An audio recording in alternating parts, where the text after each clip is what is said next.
Ram Ram friends, శ్రీమాత్రే నమః. ఒక వీడియో చూశాను. దానికి సంబంధించి కొందరు యూట్యూబర్స్ చేసిన కౌంటర్ వీడియో కూడా చూశాను. అసలు ఏంటి సమస్య అని ఆవిడ వీడియో విన్నాను. మీరు ఒక్కసారి వినండి. నీకు పీరియడ్స్ ఉన్నాయి, గుడికి వచ్చినావు, మరి ఏం కాదా? అంటే పీరియడ్స్ ఉంటే గుడికి రావద్దా? ఏమో రావద్దంటుంటారు కదా, చాలా మంది చెప్తుంటారు. నువ్వు 4 years నుంచి నన్ను చూస్తున్నావు అదే కదా. అందుకోసంకే నాకు ఈ డౌట్ వచ్చి ఇప్పుడు ఆ క్వశ్చన్ కూడా అడుగుతుంది కూడా దానికోసమే. నువ్వు లాస్ట్ 4 years నుంచి చూస్తున్నావు ఇక్కడ నిన్ను. నువ్వు పీరియడ్స్ ఉంటే గర్భగుడిలోకి పోయినావు, అమ్మవారికి అలంకరణలు చేసినావు, ప్లస్ మరి అన్నీ చేసినావు, మరి నీకు ఏం జరుగుతలేదు. దానికోసమే చాలా మంది భయపడుతున్నారు. దానికోసమే క్వశ్చన్ అడుగుతున్నాను. 100% నువ్వు చూస్తూ వస్తున్నావు. నేను స్వయంగా అమ్మనే ముట్టుకొని వాళ్ళకి అభిషేకం చేసిన, అలంకరణ చేసిన, వాళ్ళకి నైవేద్యం పెట్టిన, అన్నీ చేసిన నేను పీరియడ్స్ ఉన్నప్పుడు. అసలు పీరియడ్స్ అనేది తప్పే కాదు. వినగానే తప్పకుండా కోపం వస్తుంది. అయితే దీనికి అందరూ రెస్పాన్స్ ఇస్తే ఈవిడ మళ్ళీ ఒక లైవ్ చేశారు. ఏమని? అది కూడా కాస్త ఒకసారి వినండి. 1.5 గంట మాట్లాడారు. నేను ఒక వీడియో చేయడం జరిగింది పీరియడ్స్ కోసం. నేను అర్ధనారీశ్వర టెంపుల్ చైర్మన్ని. సో చాలామంది అది తప్పు తప్పు తప్పు అని చెప్పి చాలామంది అంటున్నారు. ఒకవేళ తప్పు అయ్యి ఉండొచ్చేమో, నేను కూడా అది ఎందుకు తప్పు అని నేను తెలుసుకోవాలి. నన్ను తప్పు అనేవాళ్ళు తప్పు అని ఎందుకు అనేది నేను చెప్పాలి అని అనుకుంటున్నాను. సో చాలామంది నాకు ఎన్నో మెసేజ్లు చేస్తున్నారు, పర్సనల్గా చేస్తున్నారు. కామెంట్ బాక్స్ ఎందుకు ఆపినరు అని అంటున్నారు. కామెంట్ బాక్స్ ఆపడానికి కారణం, మమ్మల్ని తప్పుగా మాట్లాడుతూ వాళ్ళు ఒక కర్మని అచ్చేసుకుంటున్నారు. నాకు ఎవ్వరు కూడా ఆ అమ్మవారి కోపానికి, ఆగ్రహానికి, కర్మకి గురవ్వడం మాకు ఇష్టం లేదు. అందుకోసమనే చెప్పి ఆ కామెంట్ బాక్స్ ఆపడం జరిగిందే కానీ ఎవరికి భయపడి లేదా ఏదో చేసేస్తారనో అవన్నీ అనుకొని మేము కామెంట్ బాక్స్లో కామెంట్స్ ఆపలేదు. అసలు సృష్టిలో పీరియడ్స్ తప్పు అని అంటున్నారు కదా, ఎందుకు తప్పు అనేది మీరు నాకు చెప్పాలి. ఒకవేళ పీరియడ్స్ తప్పైతే అమ్మవారు కూడా తప్పే. సో అడుగుతున్నారు ఎవరైనా చెప్పండి ఎందుకు వెళ్ళకూడదు అని. అది చెప్పేద్దామా? దానికోసమే వీడియో. ముందుగా పీరియడ్స్ ఇంప్యూర్ అని ఎవ్వరూ అనటం లేదు. తల్లి గర్భాశయం ప్రతి నెల ఆ నెల పిండం ఏర్పడుతుందేమో అని, ఏర్పడితే దానికి తగినట్టు దాని ఇల్లు, అదే తల్లి గర్భాశయం వెచ్చగా ఉండాలని పొరని ఏర్పాటు చేసి పెడుతుంది.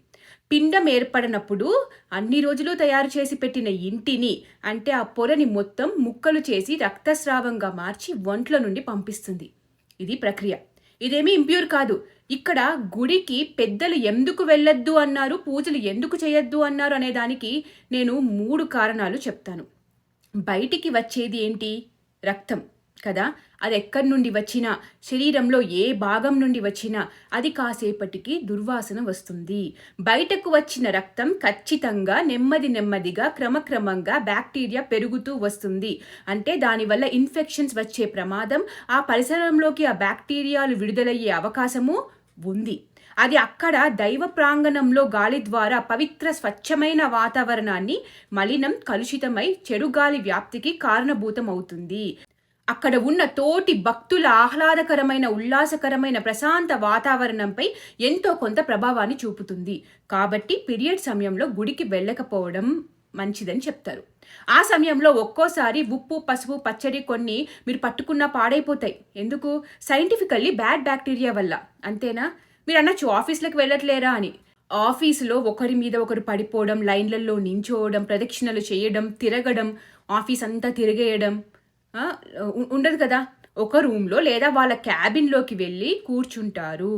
రెండవ రీజన్, సైంటిఫిక్ రీజన్ చెప్తాను. సిను జోసెఫ్ అనే కేరళకు చెందిన స్త్రీ.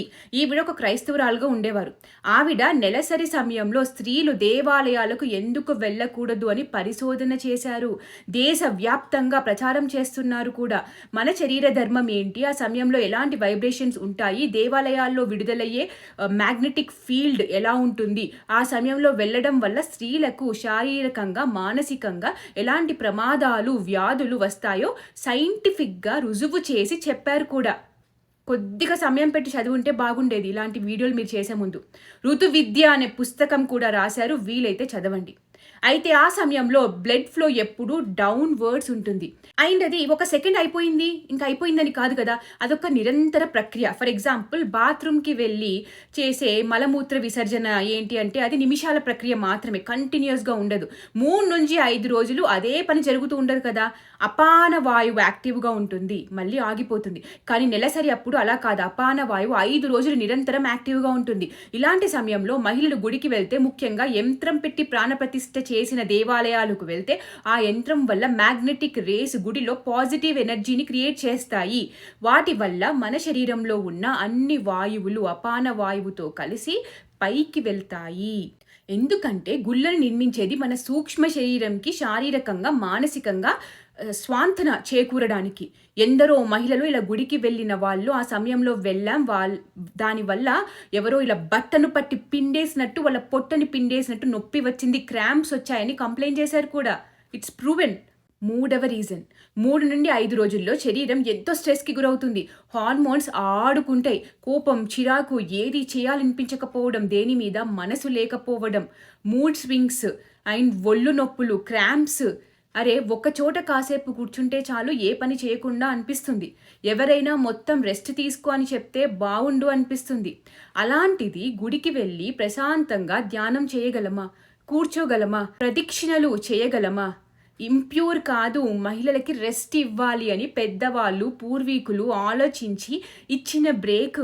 ఆ టైము అది ఆడవారికి సెలవు టైము.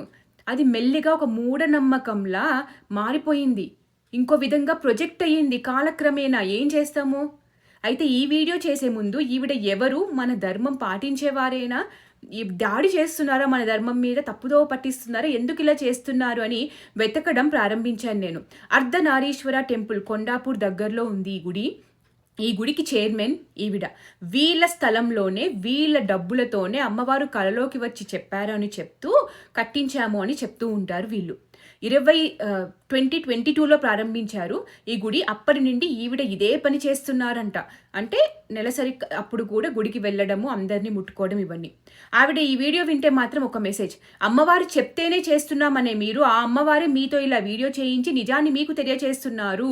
ముందు ముందు మీకు వచ్చే ఆరోగ్య సమస్యలను రాకుండా చూద్దామని తెలియచేస్తున్నారు అని మీరెందుకు అనుకోవడం లేదు? వేదాల్లో ఇంప్యూర్ అని చెప్పలేదు అని టైటిల్ పెట్టి మరీ లైవ్ చేశారు ఈవిడ. వేదాలన్నీ మీరు చదివారా?